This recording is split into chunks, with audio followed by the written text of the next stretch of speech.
importante na gestação de uma mulher. Tipo, igual a maçã. A maçã é muito saudável e é rico em vitaminas. O suco. Que é bom líquido, né?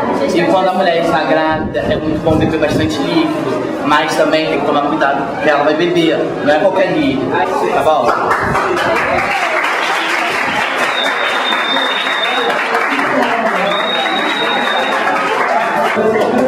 Olá, gente, boa noite a todos.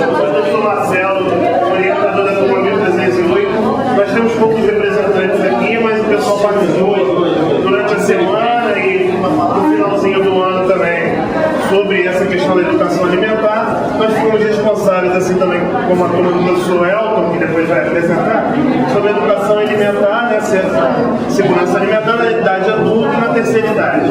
Quando também devemos ter uma alimentação equilibrada e variada que nos forneça todos os nutrientes que necessitamos também nessa fase da vida.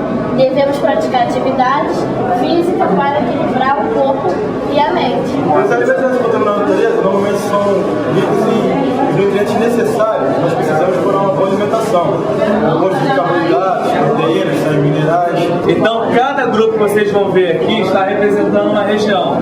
Alguns grupos trouxeram alguns pratos típicos, vão apresentar para vocês. Vão apresentar para vocês como são feitos pratos típicos dessas regiões que eles pesquisaram e cada nutriente que tem nesses pratos típicos.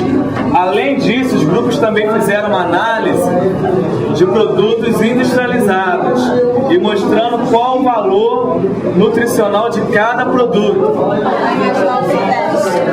Na região Sudeste. Eles estão aqui pesquisando sobre a comida típica da região Sudeste, a feijoada, o frango quiabo que está aqui, fizemos o frango quiabo. A gente pesquisou aqui as comidas típicas da região Norte, fizemos essas 3 receitas aí, fizemos do Guaçu, para receita e o suco açaí. Aqui nós pegamos a informação da porção de arroz parbolizado. Aqui é a porção de 50 gramas. Aqui nós botamos o valor da valor energético, carboidratos, proteínas, carboidrato inteiro